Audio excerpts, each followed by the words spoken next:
Hi guys, welcome back to Celestial Guidance with Janine. Thank you for joining me. This one's going to be a different kind of a video. I was trying to do a pick a card video, but my storage space ran out. So until I can get a computer, I can't do any more pick a card readings unless they're like single cards. So unless I can do one, I can do that. But right now, this is all I can do. So I wanted to do a video about animals, and being a spiritual medium, I do pick up on the animals, and I have a couple of photos. So so there's part of a story on this one. So this was my Jersey. She was my Pitty. She's the one who sent me on my spiritual awakening. She was I thought she was 8 years old, but she was actually like 15 or 16, but she had breast cancer, and she sent me on my awakening. And then I received this boy about 2 weeks after I lost her. He's now gone too. But my babies, I miss them so much. But I know how much we love our animals and we miss our animals. And do they come back to us? Do they come back to visit us? And I have to say yes. Jersey, when she passed away, she actually came. I was taking a photo. We were taking photos of Cody when he was a puppy. And in the still frame, and it was a digital camera, in one of the third or fourth photo was a picture of Jersey. Her face showed up right behind Cody, like letting me know I'm still here. I'm not going anywhere. So that sent me on another journey. And every so often I still see like white going by me, or if if I'm not looking or paying attention, I'll see white on my peripheral. And I know that that's her because she was mainly all white. She had some brown patches on her, but she was mainly all white. And oh, I miss her so much. She was my life. She was my world. She was the reason why I got up every day. But she was the reason why I went through my awakening, was because I was missing her so much. And the pain was so great that it set me on awakening to help me remember. One of the things to remember is that we never lose connection with our animals, and even our past loved ones. Our animals are still around us.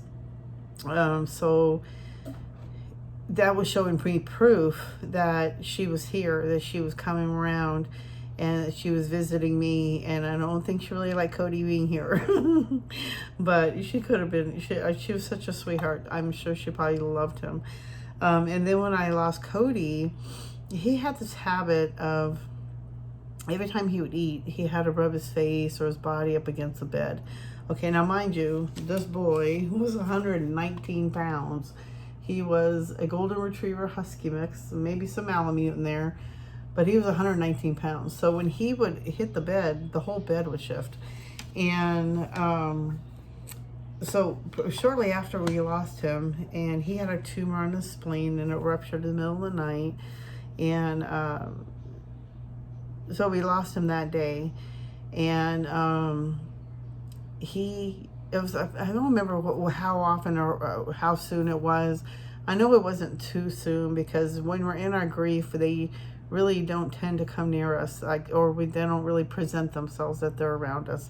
They're always around us. They're always here. We just can't perceive them because they're in spirit form. But they are definitely around us.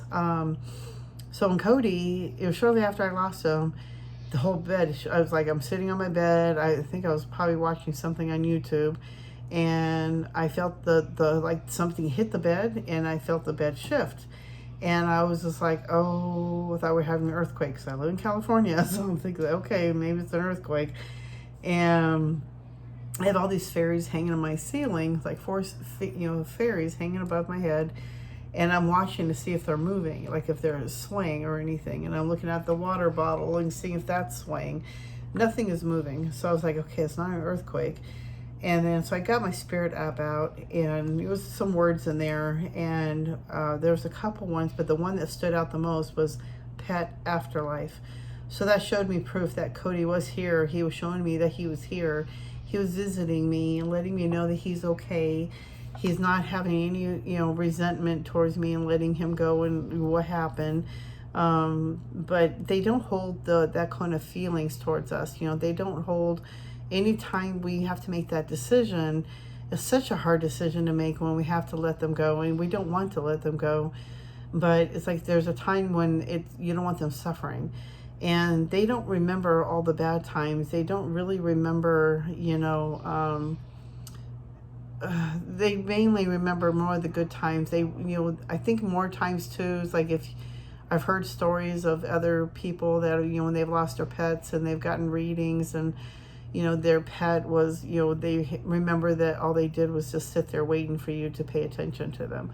So they do have some memories of things like that, and they show, different people.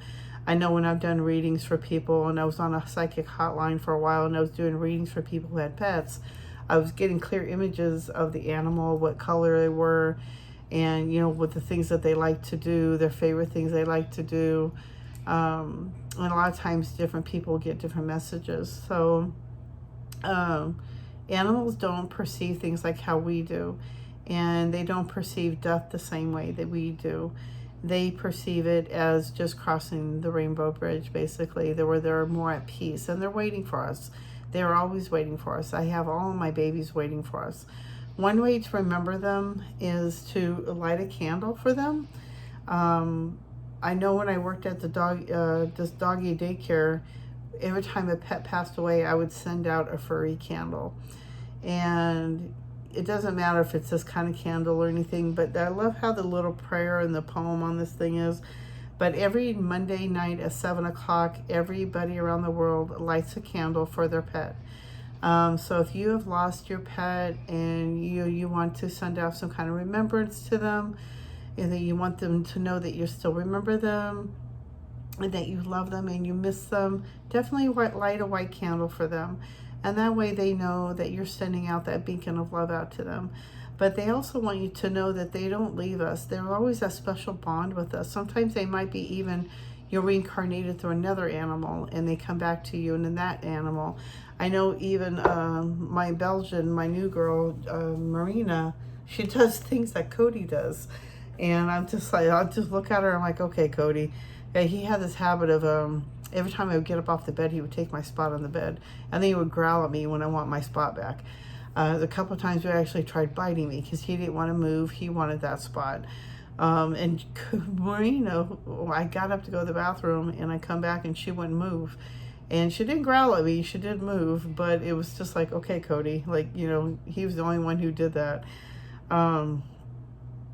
But our animals are always there with us. They love us. They send us so much healing energy. I know they're unconditional. The animals are such amazing animal creatures. I love all animals. I think they're amazing. I think we can learn from every single one of them. And that animals are just pure love. They're unconditional love. They just want unconditional love. And they deserve to be treated unconditional love. I guess I work for a vet hospital, and the stories I hear are just, it breaks my heart.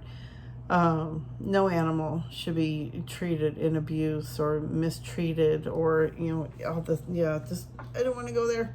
But yeah, they don't need to be treated this way.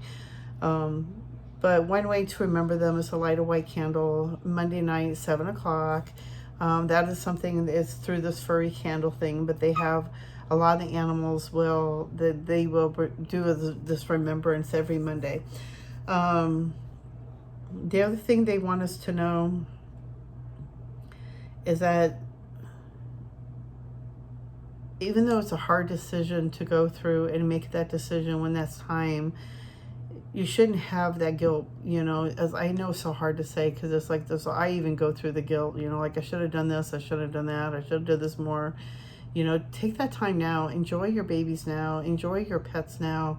Enjoy every moment you have with them, because the time we do have with them, it is short.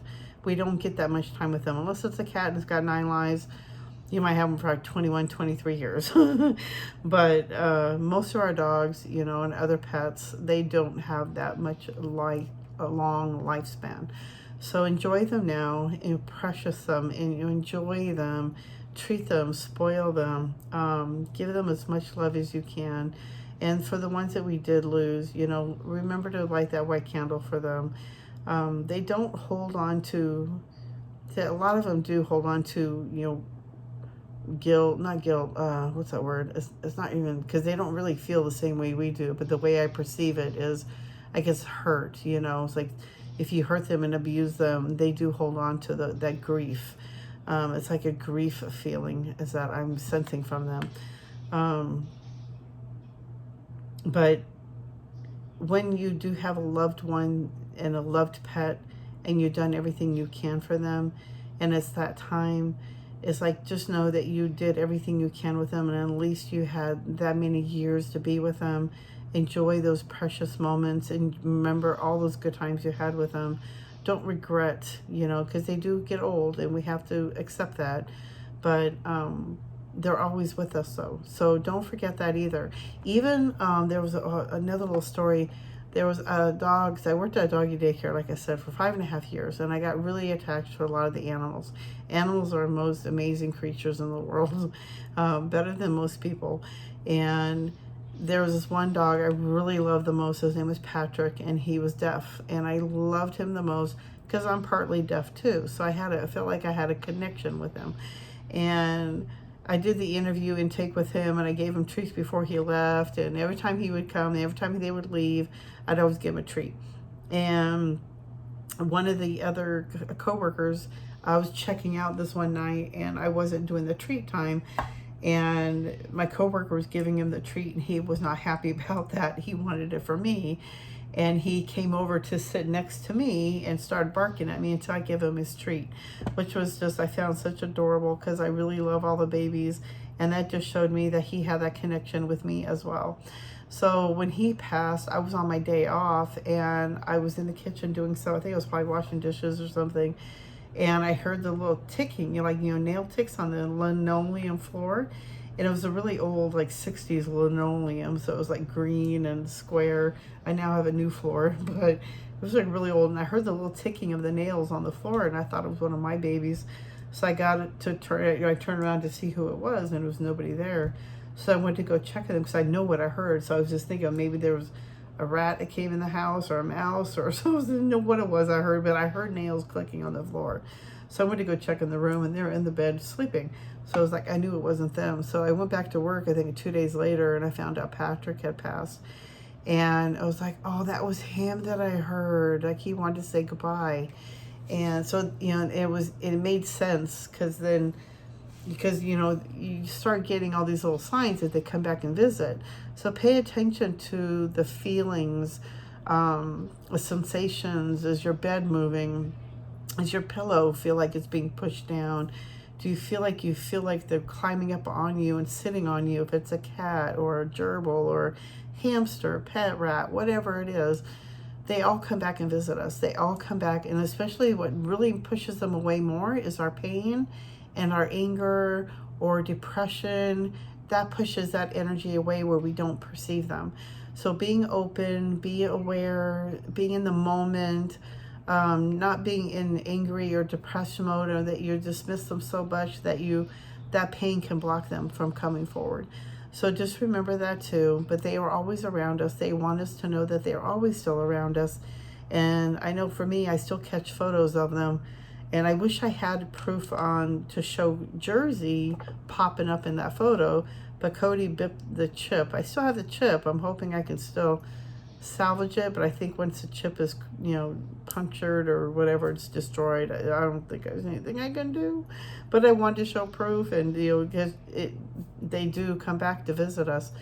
They want us to know how much they are loved by us, and that they loved us, and they miss us too, and they should want me to know she was okay, but she was still here. And it's like just being really open to the feelings. You watch the animals, the other animals too, because they will know when they're around, and they sense them, and they might like look another way or look like they're looking at a fly or something. So pay attention to your animals, because they will show you signs that your passed over pets are still around you. But they do come back and visit. They do come to let us know that they're okay, that they love us. There's always a special bond that we have with them. But, light that candle too. Light a candle every Monday night at 7 o'clock. A white candle is usually just, whatever kind of candle you can get, really. But burning it at 7 o'clock, it's like a remembrance all around the world. everybody who's lost their pets will light a candle at 7 o'clock p.m. So I hope you enjoy this video. I hope it gave you some kind of comfort in knowing that they still love us and they're still around us and they don't want us to forget them. And they're not forgetting us either. They're waiting for us. They're waiting for us to greet them, and they're going to be the first ones there to greet us when we go to the other side and when we go home. So I hope you enjoy the video. I'm sorry I couldn't get that video out as a, a pick a card reading. Maybe I'll just do as a single video, maybe for each pile. I don't know. I feel like it's going to take too long. I don't know what else to do until I can get a computer, really. And something about putting an SD card in it. So I got to figure out that part as well. But let me figure out what I'm going to do. And I had everything planned out. I had a big spread laid out. I'm doing it so differently. And man, I'm so frustrated. I couldn't get that out for you guys. I just feel really bummed out. And I feel like I just feel really down about it. And I know I shouldn't. And I will get it fixed. I'll figure out something. And like I always do, I'll get answers. And then I'll listen to that. And I'll take some guided action on it. But I hope this gives you some help. And like I said, I just really hope that my main thing is to help you guys, to help as many people. And my joy is just giving you guidance and knowing that our animals are still around, even though they may be passed over on the other side, they're still around us. Okay, I hope you enjoyed the video. Hit that thumbs up and subscribe if you haven't already. And if you do want a personal reading, you can always email me at JanineSpiritualMedium@gmail.com. And once I get my computer, I'll be working on my website again. All right, you guys, thank you so much. I am sending you so much white light and love, and I'll see you in the next video. Bye.